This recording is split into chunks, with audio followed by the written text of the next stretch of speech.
Good afternoon, and welcome to our fourth Virtual Health Academy, Harnessing Big Data to Save Lives.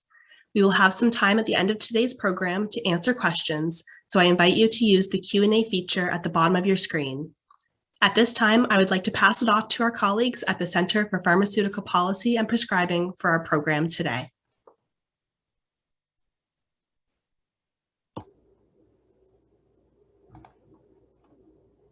Great.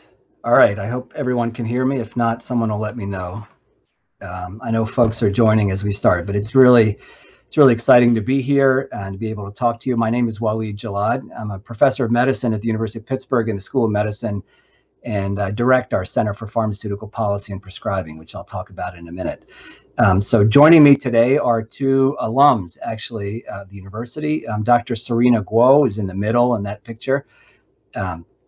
Dr. Guo is an assistant professor at the School of Pharmacy, the University of Florida. She got her PhD in epidemiology here at Pitt at the School of Public Health, and did a postdoctoral fellowship with us for a year at our center. And then to the right of her on the picture is Dr. Lo Saganik, who is also faculty at the University of Florida in the School of Pharmacy, associate professor with tenure, also an alum, got her PhD in epidemiology here at Pitt, and also did a postdoc with us at our center. So this is a real Pitt-heavy alumni event, which is great. So we're going to be talking to you about our work with machine learning, risk prediction, and opioid overdose.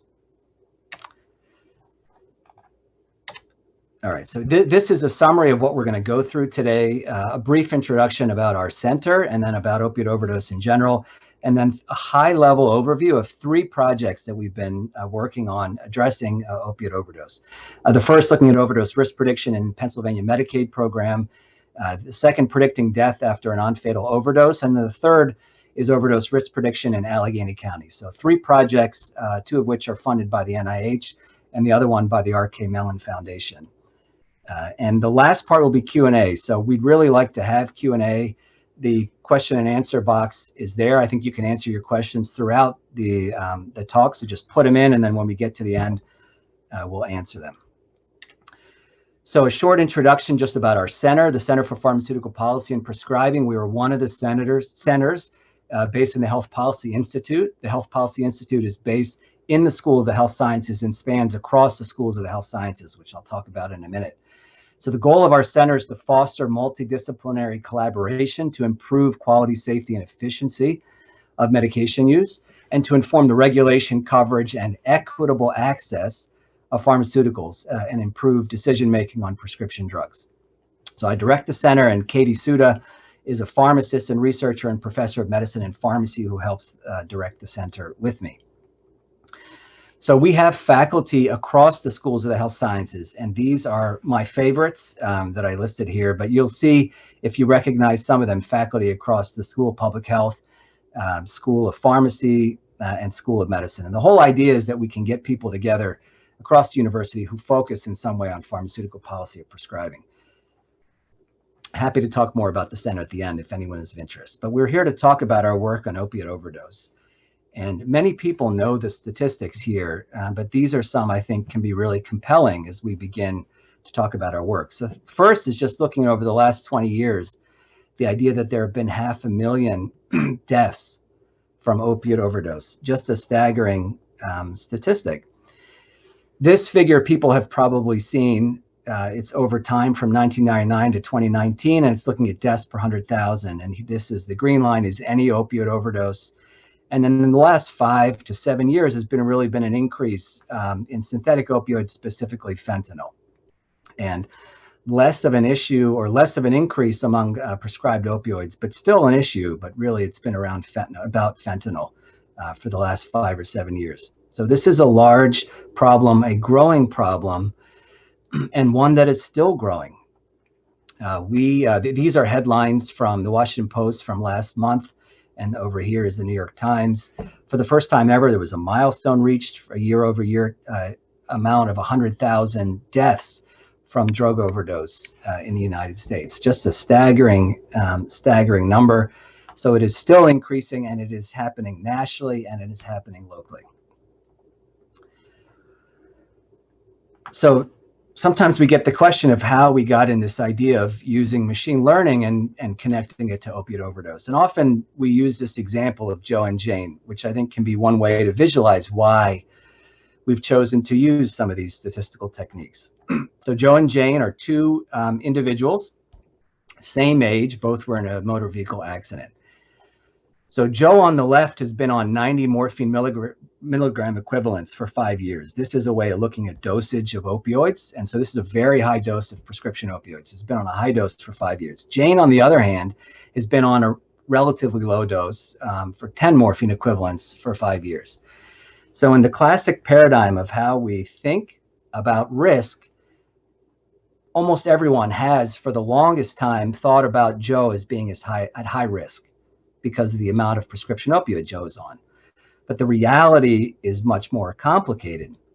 So Joe lives in an area with very few overdoses, has never been incarcerated, refills his prescriptions on time, has no history of mental health disorders, no recent emergency department visits, and has not received services from children, youth, and family, which is what it's called here in Allegheny County. Jane, on the other hand, even though she's on a low dose, lives in an area with many overdoses, recently released from jail, many early prescription refills, a history of major depression, 2 recent emergency department visits for naloxone, and has received services from children, youth, and family.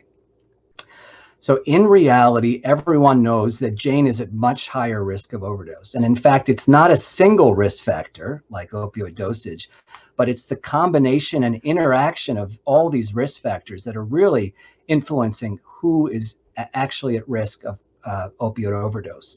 And that is really the essence of how we got into machine learning, because these statistical techniques are much better able to take into account lots of different data sources, lots of different variables, and account for the interaction among these variables rather than focusing on one risk factor or the other. And that's really the impetus of how we got into these models. So this is a very high level machine learning in a nutshell, and thanks to Dr. Losaganek for this slide, but it helps visualize what we're doing. So there are a number of steps. The first step really in machine learning is learning from the past. The techniques that we use take raw data from different data sources, and we'll apply pattern detection and automated discovery to try and figure out why something happened. In the case of our work, it's around why opioid overdose might have happened. So the first step is really learning from the past. Then we apply these techniques, machine learning, and maybe call it predictive modeling, but to try and understand what might happen in the future based on what we know from the past. So we learn from the past, why did something happen, what will happen, and the next step is really around what can I do to change the outcomes? How can we apply this learning and adapt current processes, whether we're talking about prescribing, whether we're talking about other processes, for example, identifying who's high risk, identifying who to get naloxone to. So it's really these 3 steps, very high level about what we're doing. And we're going to talk a lot about the science of developing these machine learning models. In a bit, we're going to touch on the adaptation and how they're used. All right, so that's a high-level overview of the topic. The first project we're going to talk about is overdose risk prediction, Pennsylvania Medicaid, and I'm going to turn it over to Dr. Losaganek. I'll run the slides and she'll do the talking. So Jenny, it's up. You're next. Okay. Thank you, Dr. Julop. So this slide shows that, as you can see here, Pennsylvania is one of the states that's heavily impacted by the opioid epidemic. So as you can see, in terms of the age-adjusted opioid overdose rate in 2019, it is around like 25 per 100,000 people in Pennsylvania. And that makes the Pennsylvania opioid overdose rank 11th nationally. Next slide. So in the first project we are going to talk about is that we try to use the machine learning to develop an opioid overdose risk prediction using Pennsylvania Medicaid insurance claims data. So we first used the data from 2013 to 2016 to train, or we call develop, the risk algorithm. Then we further to try to validate our algorithm using 2 two types of data sets. The first one is to use the more recent years, the same from Pennsylvania Medicaid data. The second data used for validation is we try to see how the algorithm developed from one state whether can apply well or perform well in another state. So we apply the algorithm we developed from Pennsylvania Medicaid data from 2013 to 2016 to Arizona Medicaid data from 2015 to 2017. So the patients we are interested are beneficiaries, Medicaid beneficiary in Pennsylvania who had at least one opioid prescription failed. The outcome we are trying to predict is the hospital or emergency department visits for opioid overdose in the subsequent 3 months. Next slide. So in our machine learning model, we included over 280 predictor candidates. That's including a few domains based on the literature. The first domain is the social demographics, such as age, gender, race, ethnicity, and their zip code. The second domain is the beneficiaries, their opioid use and other relevant medication use, including numbers of the opioid fields or concurrent use with other high-risk medications such as the benzodiazepine. The third category is the patient's health status factor, including a variety of the pain conditions and also mental health disorder. The fourth category, we also included a series of the prescriber factors, such as their specialty. But finally, we included regional level factors, whether indicates the area that the beneficiary resided is their area deprivation index or median household income. Next slide. So using all these predictors, we try to develop and validate a machine learning algorithm to predict the opioid overdose in 2 states. So as I mentioned before, first of all, we use the 2013 to 2016 Pennsylvania data, try to develop the algorithm. And here I'm going to introduce the prediction performance that we use to try to indicate how good is our prediction algorithm. So C-statistics, you may know C-statistics, it's showing the algorithm discrimination power. That, in other words, how good is this algorithm can separate the overdose cases from non-overdose cases. So the closer to 1 indicates it's a better discrimination performance or discrimination power. So first of all, we apply to the 2018, validate our algorithm to 2017 and 2018 Pennsylvania Medicaid data. And secondly, we validate our algorithm to 2015 to 2017 Arizona Medicaid data. As you can see on the right side of the graph, it's a C-statistics across using the 3 different data sets. And the C-statistics range from 0.817 to 0.841. That are very similarly perform pretty well across the 3 different type of data sets. And next slide shows once we have a predictor score, how can we use it? This is one of the use. We can stratify the patient in the different risk subgroups. So using Pennsylvania Medicaid data 2017 and 2018 as an example. So the y-axis shows the actual overdose rate, and the x-axis showing the different risk subgroups patients that we try to put the patient in the different buckets.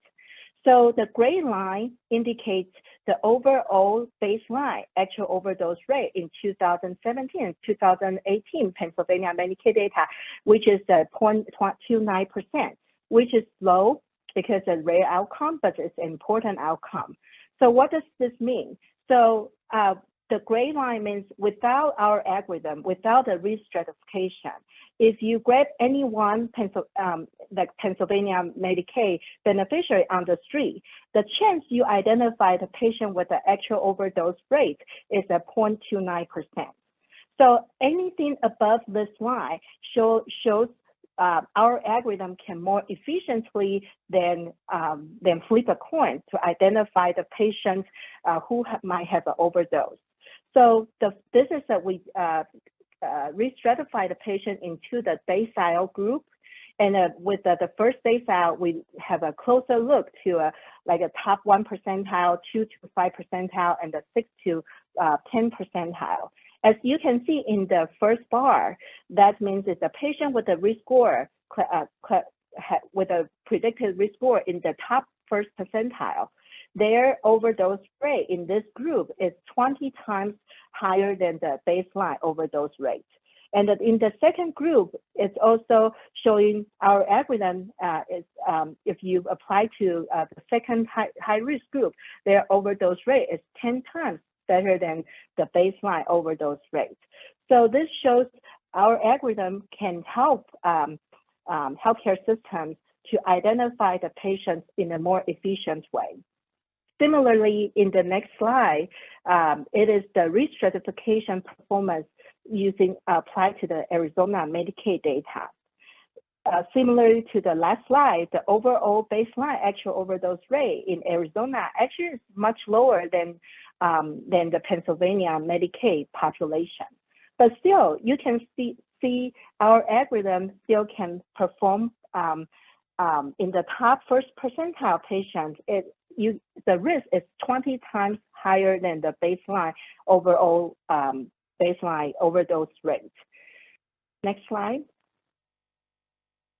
So you might ask, in the machine learning algorithm, can you know what are the important predictors being identified? Yes, you could for some machine learning algorithms. So this is some example in one of our methods we use. You can actually identify which are the important predictors for the opioid overdose. So for example, here lists the top 25 important predictors. The first one, as you can see on the graph, is the opioid use disorder diagnosis. The second one is the number of the ED emergency department visits. Third one is a race, gender, and followed by race, gender, age, and also other numbers of the benzodiazepine field, gabapentinol fields. So some of the machine learning methods can also provide some insight. What are the potential predictors that contribute to the opioid overdose risk? So in summary, in the first project that we are presenting to you, it shows our machine learning algorithm had a strong performance for predicting 3-month risk of opioid overdose in Medicaid population. It can also help us more effectively translate it to later time period in the same state. That, as you can see in 2017 and 2018 data, and also to another state, Arizona Medicaid data, it shows the performance are pretty similar. And that the algorithm may be valuable for overdose risk prediction and also stratification to identify patients who are at high risk for opioid overdose for further target intervention. Great, thank you, Jenny. So that's the first project. The other one, I'm going to have Dr. Guo come on and talk about predicting death after overdose. Again, thank you all. Can everyone hear me? Yes, yes. I assume yes. Okay. Again, thank you very much for you all being show up in today's webinar. I'm Serena Guo, as Wally just introduced. I'm also a Pitt graduate and had my PhD in epidemiology at Pitt Public Health, and then did a 1-year postdoc fellowship with Wally.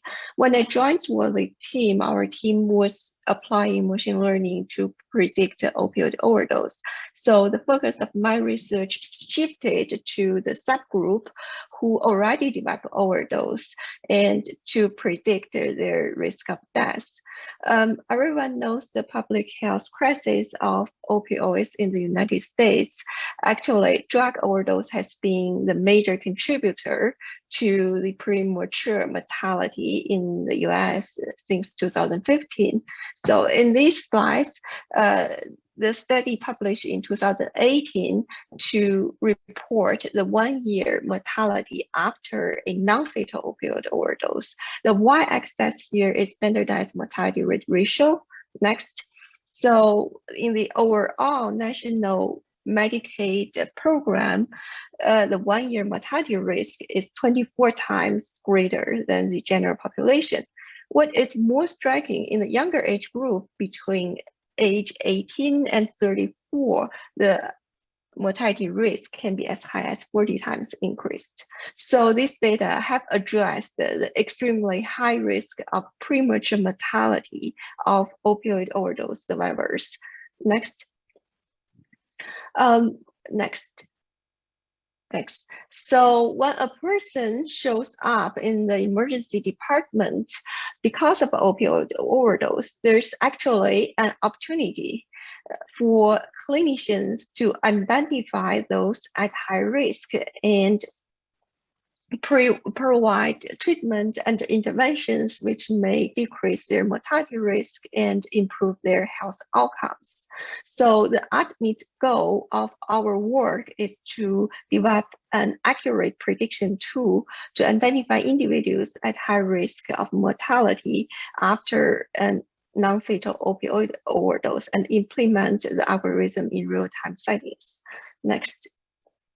So there are two objectives of the study. The first one was risk prediction to determine individuals' risk of death after a non-fatal opioid overdose. The second one was risk stratification to classify those opioid overdose survivors at different levels of mortality risk. Next.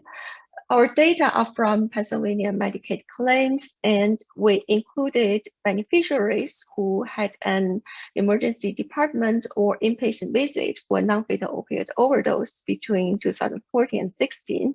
Our primary focus was 180-day all-cause mortality. Next. So this is the illustration of the study design. I want to show you how our machine learning algorithm work. The index date or the index overdose was the date of the first opioid overdose claim between the study period. And we collected information in the 6 months prior to the index date and use this information to predict an individual's mortality risk in the 6 months after the index overdose. So we actually conducted analysis for both 90-day and 80-day mortality, and the results were pretty consistent. So I'm going to only talk about the 180-day mortality in the following slides. Next. So we can go through all the animations of these slides. Yeah. A total of 348 predictor candidates were constructed using the Medicaid claims data, including the social demographics, the patterns of opioid and non-opioid prescription use, including the characteristics of the index overdose, is that heroin or other prescription opioid overdose. We also included information on health status, health services use, as well as prescriber characteristics, and also the regional level factors for reflecting the social determinants of health of these participants. Next. So this graph shows the area under our C curve. It's also called C statistic. It's a similar what we saw from previous study. We tried different machine learning models, and GBM, the gradient boosting machine, performed the best in our data, achieving a C statistic 0.71, suggesting a reasonable while predictive utility of our prediction model for predicting death among opioid overdose survivors. Next. So we applied our algorithm in the validation data set. First, we classified the sample into 6 subgroups. According to the machine learning generated risk score, it's also the estimated probability of death based on our machine learning models.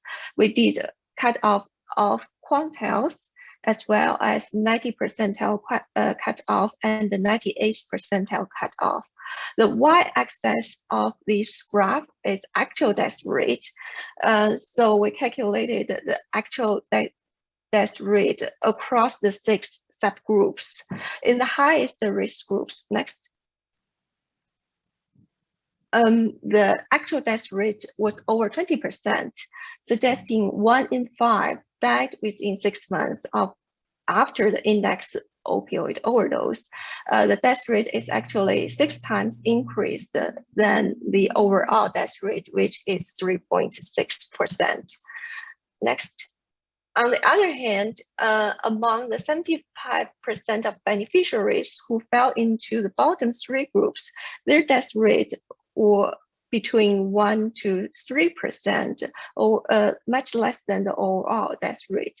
These slides shows the efficiency of our machine learning models to discriminate individuals at different levels of risk of death after a non-fatal opioid overdose.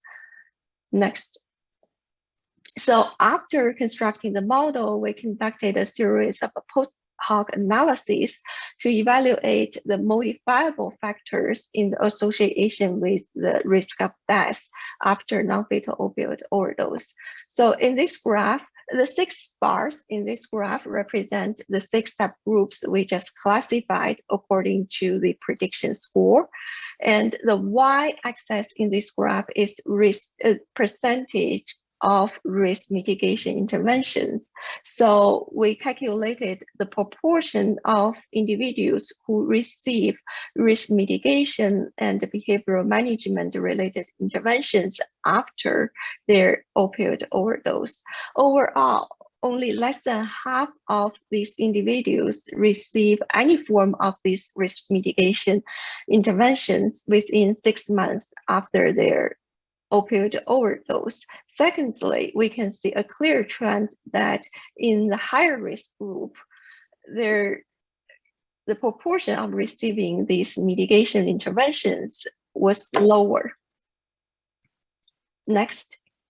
And then we calculated the proportion of individuals initiating medication treatment for opioid use disorders. This treatment included methadone, buprenorphine, or naltrexone. So we also examined across the 6 subgroups we classified according to the prediction score. Overall, there's the medication treatment initiation rate is fairly low. Even in the highest group, only less than 1/3 of the individuals receive any of these treatment within 6 months after their opioid overdose. Also, a similar trend observed that the higher risk of death group had lower probability to receive this medication treatment. Next. Summary. So we developed a machine learning model to identify Medicaid beneficiaries at high risk of death after a non-fatal opioid overdose. According to the C statistic, our machine learning model performed the prediction performance of the model is acceptable, achieving a C statistic of 0.71, but not perfect. While our model performed reasonably well to calibrate individuals at different levels of risk. For example, in the top 2% of the prediction score, the actual death rate was over 20%, while in the bottom 75% of those low risk groups, the actual death rate was only less than 3%. It's also worthy to note that, in general, it's harder to further discriminate those at high risk in a generalized high risk subgroup. In our case, we try to predict the mortality risk among the subgroup of individuals who already developed opioid overdose. Overall, we think we have room to improve our prediction by using more robust linkage database, including both Medicaid claims data and EHR data. Also, through the applying more advanced AI machine learning techniques. That's it. Thank you all. Thanks, Serena. Okay, great. So those are a summary of two of our projects. Let me turn on my camera. Two of our projects for looking at the Pennsylvania Medicaid data. So the next project I'm going to go over is taking these techniques and applying them locally to Allegheny County. And this is funded, again, by the R.K. Mellon Foundation. We've been really appreciative of the ability to do work. I do see, by the way, questions in the Q&A, so we'll get to those at the end, but please keep putting them in. I think the two already are great questions.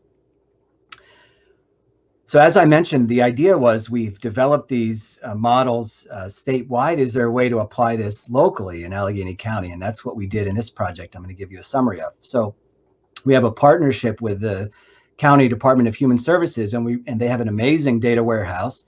And so we used healthcare and social service data from the Allegheny County for 2015 to 2018 in what I'm going to show you, and I'll show you the data elements in a minute. For this particular application, we focused on those beneficiaries in the county who were enrolled in Medicaid. So it's 237,000 individuals. And what we are doing is predicting hospital or emergency department visit for opioid overdose or a fatal overdose. And this is in the next month. So we're looking at the time they start Medicaid enrollment, and then looking in the next month and each month thereafter, trying to predict risk of overdose. And that's, I think, a point I just wanted to emphasize about the prior two projects is those were predicting risk of overdose, not in a year or 2 years, but in the subsequent 3 months. But here I'm going to show you predicting in the next month. So the predictor candidates you've seen, so I'm not going to go over them again, but the sociodemographics, you can see age, gender, race, county of residence, the same opioid use variables from the Medicaid claims files, all about prescription opioids, concurrent medicines, et cetera. The same health status factors that we get from the claims data. Specific factors about the prescriber of a patient's opioids for those people who are on opioids. And then what's different in this particular project is we were able to add in social services and criminal justice data. Again, the county has an amazing data warehouse, so everything from housing supports received by county residents, aging services, children, youth, and family services, drug and alcohol services, these are included in the data. In addition, criminal justice data. So we have booking and release dates from jail and specific court information about criminal offense types. And we had categorized into different categories based on the type of offense, whether it's drug and alcohol, violent crime, motor vehicle, and felony or misdemeanor. So categorizing those offenses and then the number of offenses. So really robust social service and criminal justice data, which we hadn't been able to do include in the other projects. So here are the results. You've seen the C statistics from the other studies, which focus on the blue line. The blue line is our main model. You can see here the C statistic is 0.885. What the orange is a model that's created just with the healthcare data, not with that last button of social service data. So you can see it still performs well, but not as well as the blue line here. Now, this is the same stratification figure that you'd seen for the other projects. So I'm just going to go over this again, because I think this shows perhaps the value of these models. So if you can take everyone in the data and put them into a category based on their risk of overdose using this algorithm. So individuals down here in these low deciles have very low risk of overdose. Individuals up here have a high risk, and we split up the highest risk groups. So this is the top first percentile of risk. And then we're plotting, in this case, fatal and non-fatal overdose rate, but in the next month. So the overall baseline rate across the entire population is 0.082%, but you can see there's a group that has a much higher risk of overdose than the other groups. And if you focus just on the red bar, you can see that the risk, as the risk score goes up, the risk, the actual overdose rate is higher. The red is the full model. The gray is if you use only the Medicaid data, only the healthcare data, not the social services data. And again, this is overdose in the next month, so a short time period. The line, just to explain what the line is the percent of all overdoses in this time period that are found in these particular risk groups. So for example, if you look at the top decile, which is these three groups, and you go up here, about 70% of all overdoses are captured in the top decile. So this gives you a sense of how a model like this might be used if you're focusing on individuals up here.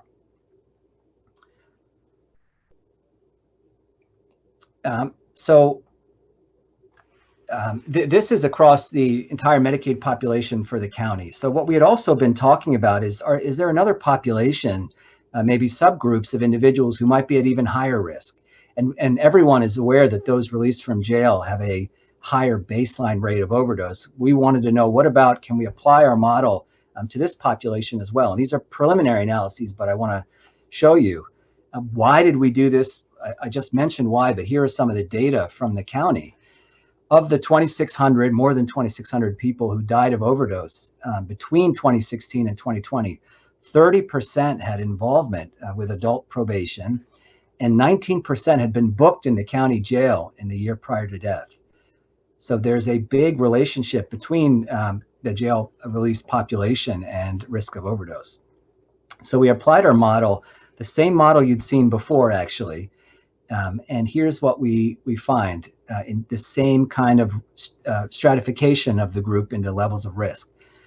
So again, we take the population, and what we're doing now is taking everyone at the time of their jail release, and we are predicting their risk of dying from overdose at some time in the follow-up period. This is not a month right here. This is at some time in the follow-up period, but this is death from overdose. And so what you can see, you can actually divide even a high-risk population like jail release into these groups at risk. And here, look at the top first percentile. Almost 9% of them died in the follow-up period, whereas the baseline rate is higher. 2.8% of the jail release population in the county has a fatal overdose sometime in the follow-up period, but you can really identify a group that's even at higher risk. And in fact, 83% of all overdose deaths were captured in what we called these top 2 deciles of risk. So again, it gives a sense of how these models can potentially be used. Again, I think people tend to be interested in the top predictors. And so here they are listed. Again, these are the variables that go into the model that help determine prediction. They don't tell you in what way they predict if someone is higher or lower risk. They just tend to be important for assigning a prediction score to individuals. The orange bars are those social service and criminal justice data that I mentioned, so the non-healthcare related variables. And you can see some of the most important one: receipt of drug and alcohol services, receipt of public benefit. You can see the number of jail releases, receipt of services from children, youth, and family. And so those are some of the social services data, and then age, race, and we're going to talk about race in a minute, gender, duration of gabapentin use, some of the same variables you had seen before. All right, so that's a summary at the high level of this Allegheny County-based work that we're doing. So I thought we'd take one slide and just tie in the implications and some of the applications for across the 3 projects, and then hopefully we can talk more about them. Again, put in your, I keep glancing at the Q&A, keep putting in your questions. We'd love to get your questions. So we think these are high-performing algorithms able to predict opioid overdose in different populations. These are populations statewide in the Medicaid program. We've shown it can work in other state Medicaid programs. We've shown application in Allegheny County and even in specific populations within the county. These algorithms, we think, can be adapted to other settings. And we are actually involved in some work adapting them to other settings. There's a lot of ways in which they might be used, and I think these are just some that you might imagine that they might be used by healthcare providers in the clinic or the ER at the point of care, if there are ways to identify individuals who are high risk. And they may be used by insurers or health systems for population health management if they want to reach out to those individuals that they're responsible for who are high risk. Now, health systems and some insurers are already doing this, but they are basing who they reach out to, who's high risk, based on measures that we think and that we've seen perform less well for identifying who's at risk for overdose than some of these models that we've put together. And also, I think there are applications, we think there are applications for health departments, for example, for real-time surveillance around who's high risk. So one more slide, I think that's really important, and really around challenges surrounding algorithm implementation, thinking about technical challenges and also ethical challenges around algorithm implementation. And these are things we've been thinking about in parallel to developing and creating the science that we just showed you. So some of the questions, for example, revolve around how do we mitigate the risk and impact of using a model that might have known and unknown biases. And so I'm going to tell you a little bit about what I mean by that, what we mean by that in different settings. So for example, think about the data that we're using. So the question is, how are the data obtained? There are ethical issues to think about what is included in the data. Are there missing pieces of data? Are the data accurate? Do the data change over time? Are the data equally available for everyone in the population? These are important questions to think about for these models. There are specific questions about the model itself once you've dealt with the data issues. For example, is the model accurate? Which is obviously an important question. And then really importantly, is it accurate for all individuals? There's been a really big focus on algorithmic bias and ensuring fairness in bias. And that's something really we've focused a lot on, and we're not showing you, but something we're looking at now. Are there any biases according to race, gender, or age? Does the model not perform as well, or is it highly inaccurate in some groups more than others? So there's the data, there's the model. The idea of creating a model is that you can do something with it. You just like you remember that machine learning in a nutshell. Once you can see if you can identify who's high risk, you want to do something about it. But you're going to partner with someone for maybe interventions. But there are ethical issues and challenges surrounding using someone to intervene. So what information is given to those partners that you might be working with? Who has access to the information? What do they do with it, and what can they do with it? There are obvious ethical issues and challenges around the beneficiaries, the people who are high risk. So we have to think about what actions are taken on them. What are they told about this risk model? Why are they being reached out to? Who else do they know or that they're involved in is given that information? Can they opt out, or what recourse do they have? So these are really, really important questions around any algorithm, especially one dealing with opioids and opioid overdose. And then there are issues around the community at large. How do you discuss this with the larger community? What is the community really that you want to engage when you're discussing around this? How do you discuss the project in the media? How to be transparent around this? So all of these issues we've been talking about in depth, really in parallel to developing the science that we've discussed. All right, so that's just a preview. I see some questions coming in, which is great. We have a really great team, and I've listed some of them here. We have a lot of folks from the university. Our partners from the University of Florida, Dr. Guo and Dr. Losaganik. Down the street at Carnegie Mellon University, some colleagues from Vital Strategies, from the County Department of Human Services, and some other universities. I wanted to make sure to highlight that even though we have a big group of non-Pitt people, we have these are alumni, which I think is important for the setting we're in and the webinar we're in. You saw Jenny and Serena are PhD graduates from the Graduate School of Public Health. Eric Halsey is also a graduate from the School of Public Health. And Drs. Gordon Cochran and Kent Kuo were Pitt faculty members actually before they went elsewhere. So a big alumni component and a really great team. So that's the end of our presentation. Please put your questions in. We've put here contact information for our center program manager, Courtney Kuza. Her information is here. We also have our center address, which you can always email. We're on Twitter, and we have a website with some updates. We've listed the contact here for Pitt Health Sciences, who helped arrange this event, and Alex Rigby is instrumental, and her email is there.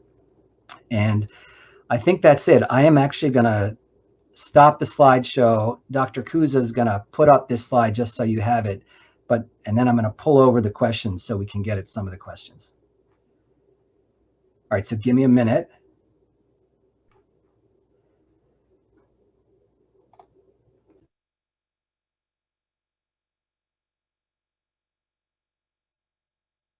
Oh, Courtney, you're already sharing.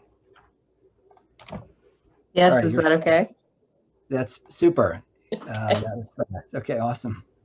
All right, I'm going to put myself back up. And Jenny and Serena, can you put yourselves also back up so folks can see you? All right, and then I'm going to pull in the Q&A. Okay, so there's a bunch of questions here, so I'll read some of them and then direct them to the panelists, and I think anyone else can type them in. I also saw one in the chat, which we'll get to in a minute. Hey, the first Wally, question was, I think yeah, I was not able to turn on my camera. The host disabled my camera. it's nothing personal. Courtney will help you with that. Okay, so there we go. There you are. So the first question was around, the comment was, I'm just going to read it, that the city of Pittsburgh EMS data shows that up to 30% of patients decline transport to the hospital following an opioid overdose. These patients would not be captured when incorporating emergency department data into your models. Did you consider the incorporation of EMS data? So I can take this one, and then I can see if Jenny or Serena have any comments, but absolutely. This is a huge issue. We can only measure what we can measure. And our overdose measure is only measuring those events that are captured in the claims data or that are fatal overdose. I think we would love to incorporate other data, including EMS data for naloxone administrations. It's all a matter of what data are available.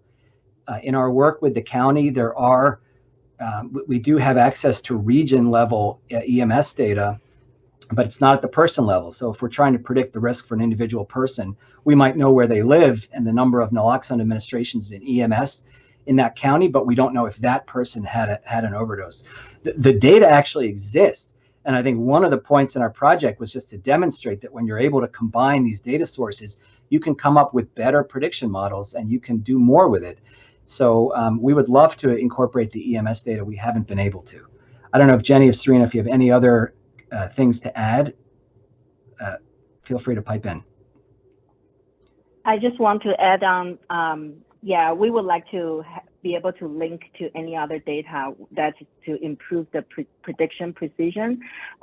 In Arizona, when Medicaid data, when we have a death certificate, we also try to link to the death certificate data to identify those fatal overdose are not captured, not have a medical attention or not captured in the medical setting.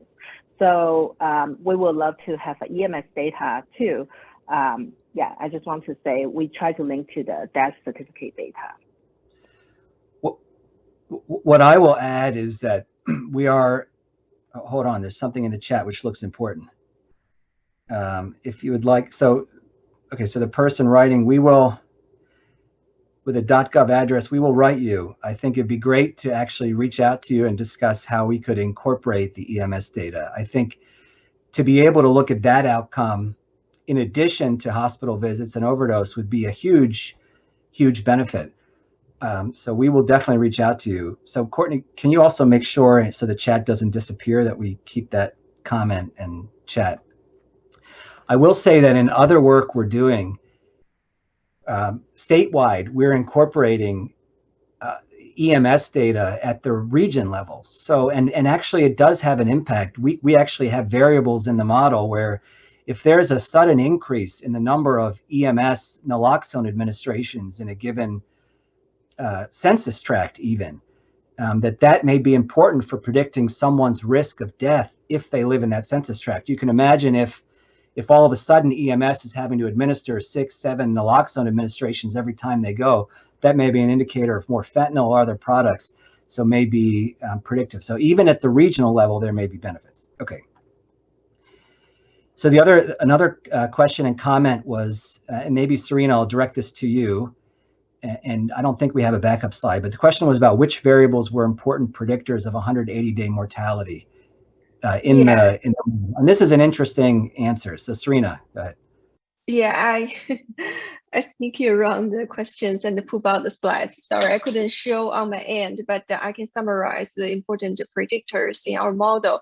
One set of variables reflecting the individual's health status, such as the severity category in the emergency room when they came to emergency room for the opioid overdose, and the Hauser comorbidity index to reflect the level of and numbers of comorbidities and the year of occurrence of index or the opioid overdose. So with before the index overdose, did they have other multiple overdoses in the index year?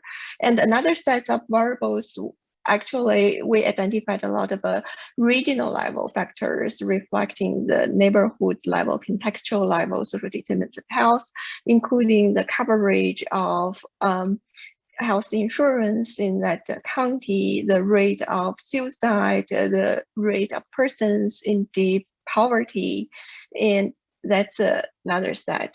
And we consider those proxies of the people's socioeconomic status and the social determinants of health. And the last set of variables I want to address are including information about the health services and prescriptions, like the duration of receiving buprenorphine and the duration of longest continuous use of any opioids, and those opioids or related prescriptions also related to the prediction of the death after non-fatal opioid overdose. Yeah, that's it. Yeah, Serena, maybe can you put in the chat I don't know who can see this, the link to the paper, because I think those are, there's probably a figure in the paper since this is published. Yeah.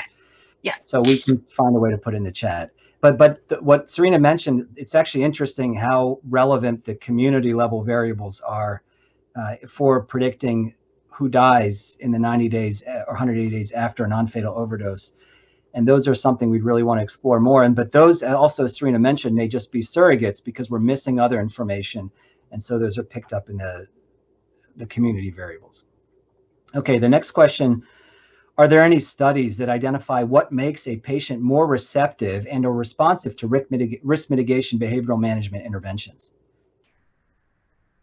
So I don't know if Jenny and Serena, you want to take that on. Otherwise, I'm going to stall while I think about the answer to that by asking you guys. So are there any studies that identify what makes a patient more receptive and or responsive to risk mitigation? I'm sure there are. I'm actually not familiar with them offhand. But that's an excellent question. I just don't have a good answer right now. I don't know if Serena, yeah. Me neither, but I think that's really inspiring question. We didn't think about that. We just only observed the low rate of receiving those interventions. It would be really, really good direction we look for there. The other thing important that we should mention is that these models predict the risk of overdose. They don't predict who's most likely to benefit necessarily from an intervention. That's an important distinction, which we can talk about another time. We hope that those at highest risk we can reach, but it may even be those at middle risk are the ones who are most, for whom an intervention may be most successful. That we don't know. Okay, that's a good question. The other comment was around, let me read this. So I think it's a comment about the lack in some cases of medications for opioid use disorder within the jails. And that the models make a great case for increasing access to medication treatment in the jails. So I think we the jail population is a huge population of interest. We showed that even though that is a high risk group, there still may be able to identify a group within that high risk group to begin with that it's even higher risk. And so one could imagine that it is one of the ways that you could use these models to try and really make sure people are not falling through the cracks. So that is a good question. Serena put in the chat the link to the paper about the predictors. Only I'm not sure all people can access to the chat. Is that to host and? Okay, so there. Yes. Yeah. Okay. Okay, so there's another comment. Let me just look at this. Okay, so for the two talks that showed variable importance, past issues with drug abuse were important.